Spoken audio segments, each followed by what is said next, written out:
One of my students recently played at the World Open in Philadelphia.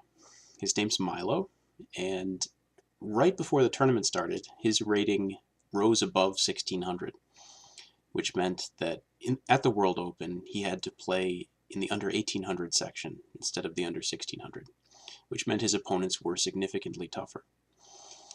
I thought I'd show you a game today that he played.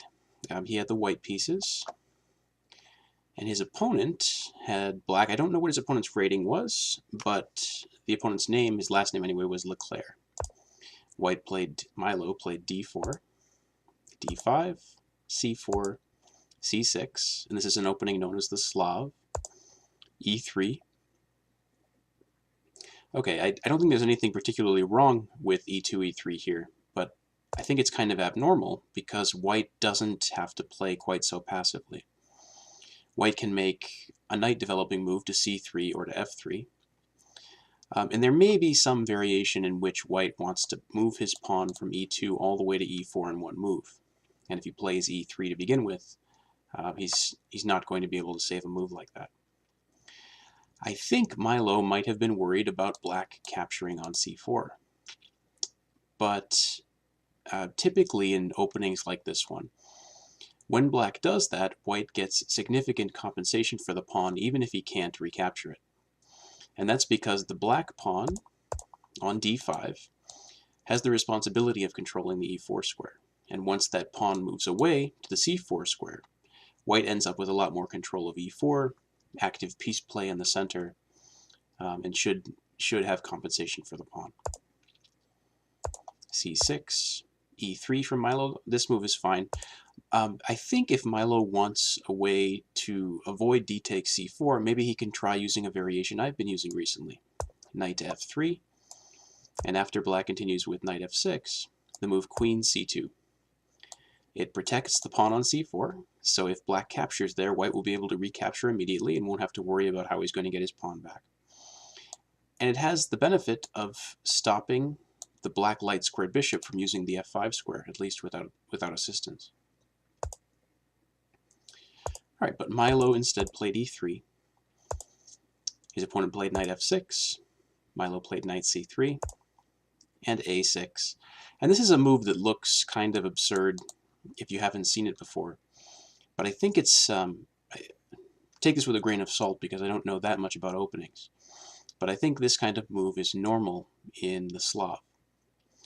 And as far as I know, or as far as I can figure out, black's idea is to play b5 at some point, expanding on the queen side. And he might also have the idea that he wants to play c5 at some point, and he wants to make sure that the b5 square is covered, so that should he have, let's say, a queen on c7, there won't be the move knight b5 harassing the queen. Okay, I don't know if that's true or not, it's just what occurs to me.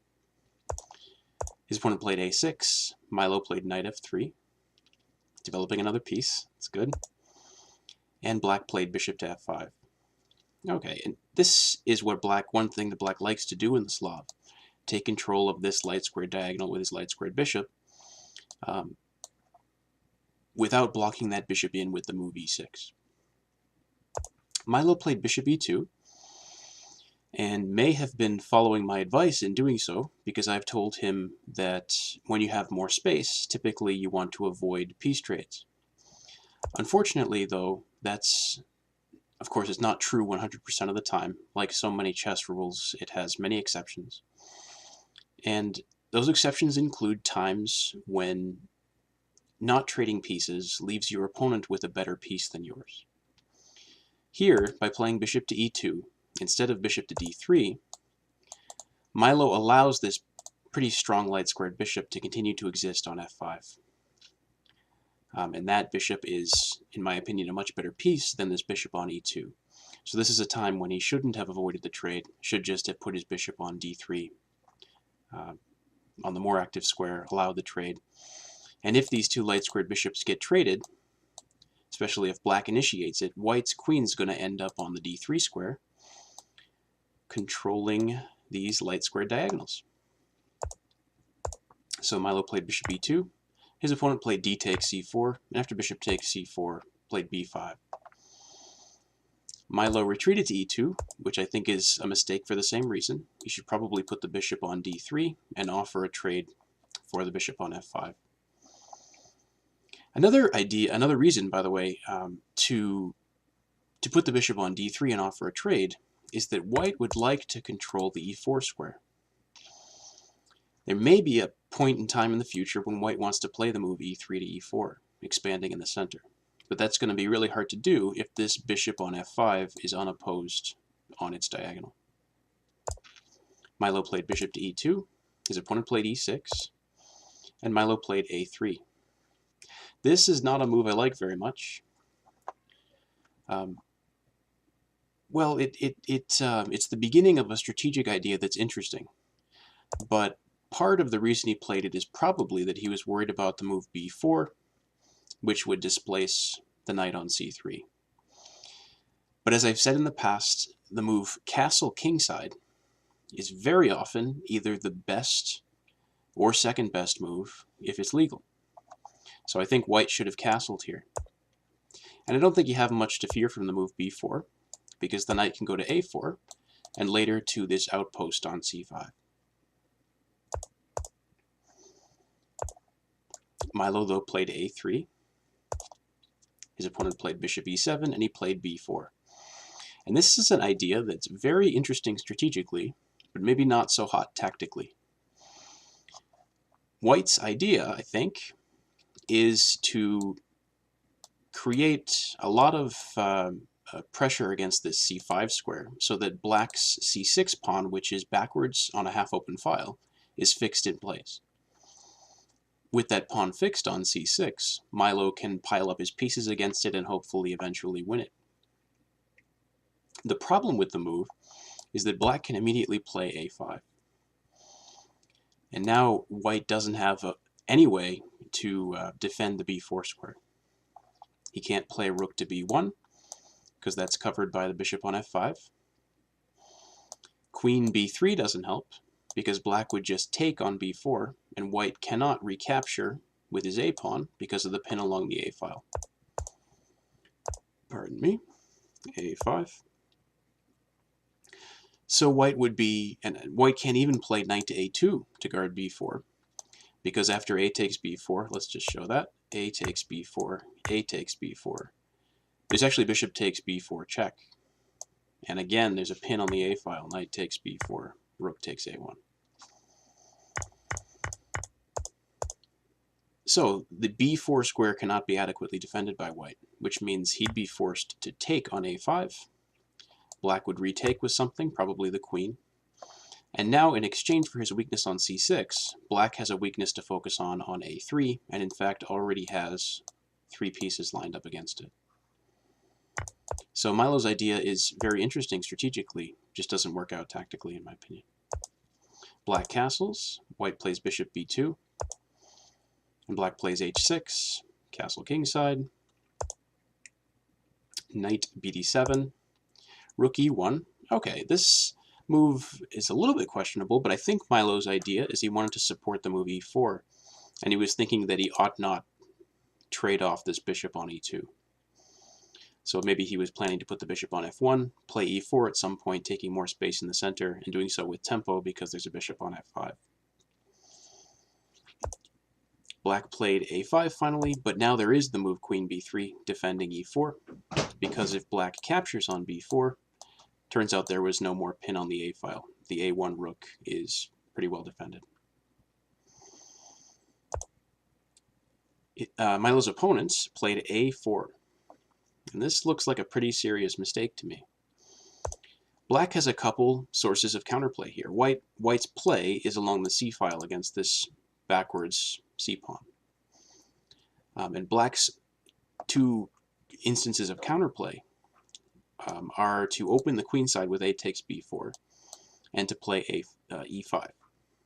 So when black plays a4, he eliminates one of his own avenues for counterplay.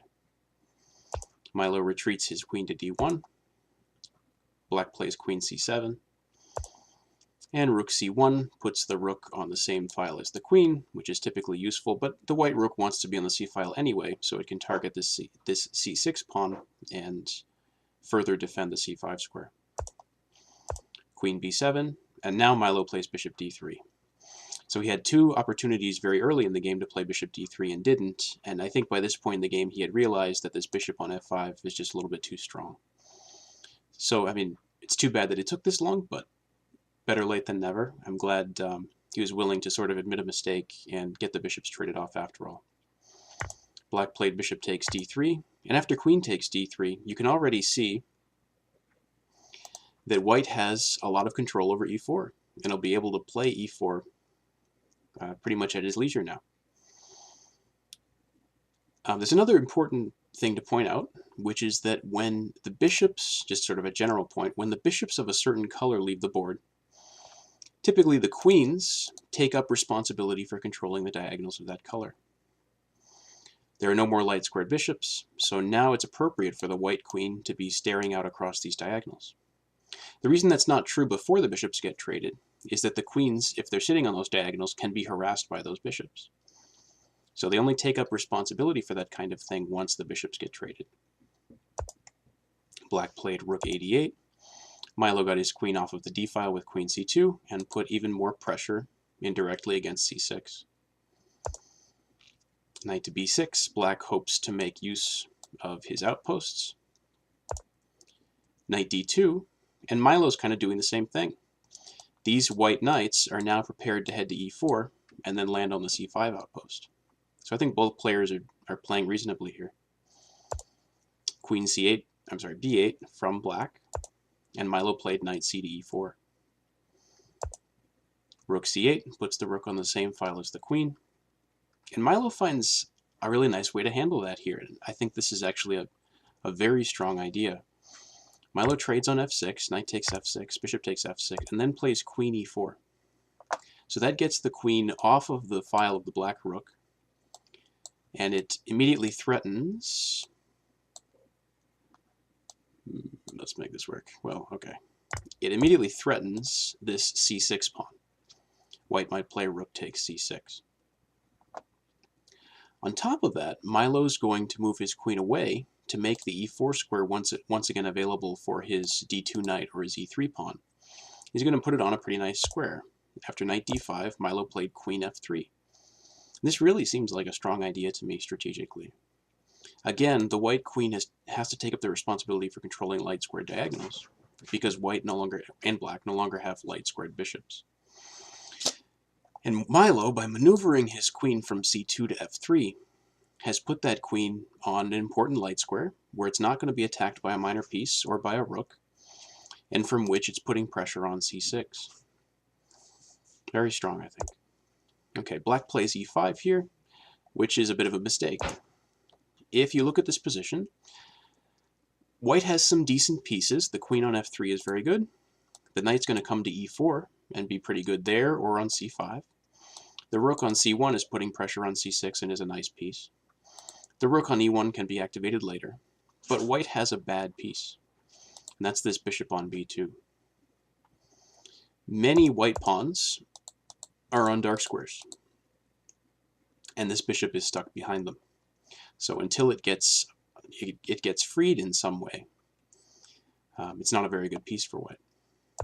When black plays e5, he kind of changes that, and Milo finds the right way to continue with knight e4, threatening the bishop on f6. And after e takes d4, Milo trades that bishop off, knight takes f6, knight takes f6, and now plays bishop takes d4. And this bishop, which was previously blocked in on b2, is now a very strong piece on d4, and has access to the c5 square, if it wants to use it later on. Milo's opponent has a nice knight, which goes back to the d5 square, but bishops in general, let's say on average, are stronger than knights by a little bit. And so the fact that black's knight has a nice outpost on d5 would only make that knight superior to the bishop if the bishop did not have nice outposts itself, I think. So white should be better in this position. Milo played e4. All right, and again, strategically, his heart is in the right place because he wants to get this knight off of its outpost on d5. The trouble is that by playing e4, Milo gives up control of the f4 square. and the knight naturally goes there, and later on we'll head back to the e6 square, from which it will harass the bishop on d4, and will exert influence over c5. So what Milo should do instead here, or should have done instead, is play queen g4, threatening checkmate on g7, and forcing some kind of weakening kingside pawn move from black. Black can't play knight f6 to defend, because the g-pawn is pinned. So black would likely play g6, and now Milo can accomplish two goals at once with the move g3. He can create Luft for his king, meaning sort of breathing space for his king so that he doesn't get checkmated on the back rank.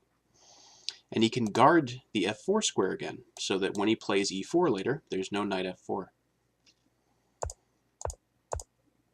Milo instead played e4 right away, which allows knight f4. And now the knight, as I said, is going to head back to e6, and going to be a troublesome piece from there. Milo played rook c3, looking to double up against that backwards c6 pawn. His opponent played knight e6, Milo played bishop e3, and his opponent went for c5. Okay, so black can't really play c5, because white hits it 3 times, and black's only defending it twice. But it's an interesting try by Milo's opponent, because if black just kind of sits around and waits, white's going to continue to pile up pressure against the c6 pawn, and maybe eventually win it, or achieve something somewhere else on the board because of the pressure that black has to deal with on c6. So Milo's opponent, in playing c5, gives up a pawn, but does so in a way that gives him some counterplay. Milo played bishop takes c5, knight takes c5, b takes c5, and now you can kind of see where the counterplay is going to come from. Black's going to play b4, there's going to be a trade of a and b pawns, and then black's a pawn is going to be passed. And black hopes that will give him enough play to, let's say, equalize or even win the game. Black played rook c6, Milo played rook e to c1. And I'm not going to talk too much about the tactics involved in this heavy piece endgame. Major piece endings are very difficult, in my opinion, because when there are no more minor pieces on the board, the heavy pieces can fly around all over the empty space in all sorts of tactical combinations that are difficult to calculate.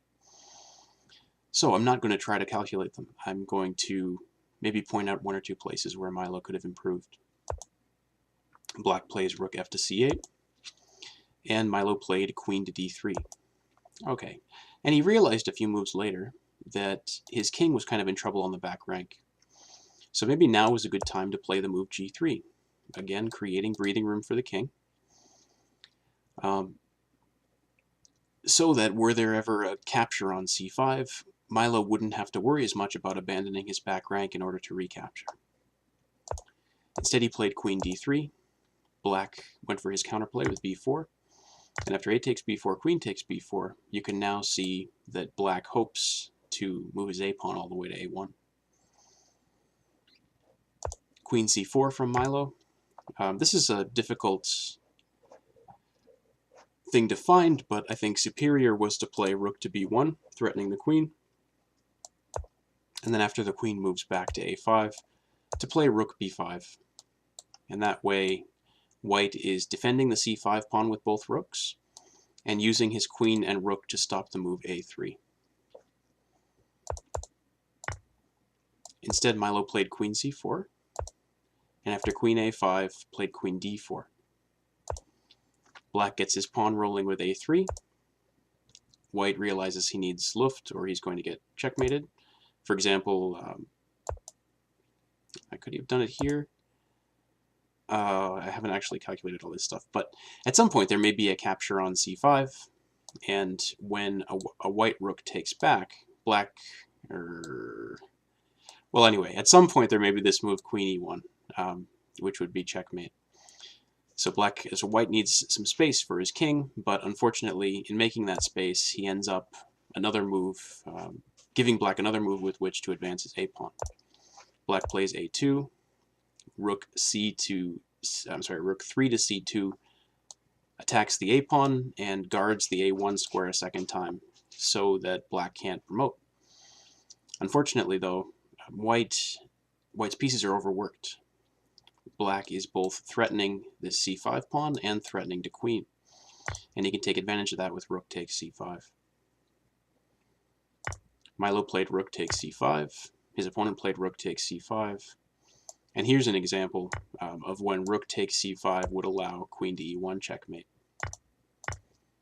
And queen takes c5 would allow queen takes c5, rook takes c5, and a1 queen. So Milo played rook a1, trying to hang on. His opponent played rook c2, restricting the white king. And Milo now had to give himself more breathing room because the f2 square is being covered by the rook with h3. Unfortunately, though, that allows queen g5 from black with a double attack. Black threatens checkmate on g2 and covers the c1 square again. Milo played g4, and now a nice move from black. Not rook to c1, but queen to c1, forcing white to either play queen d1 or capture the queen on c1. There's no move with the white king. If white had played queen d1, then after queen takes d1, rook takes d1, rook b2, white is not going to be able to stop black from playing rook b1 with or without check and a1 queen.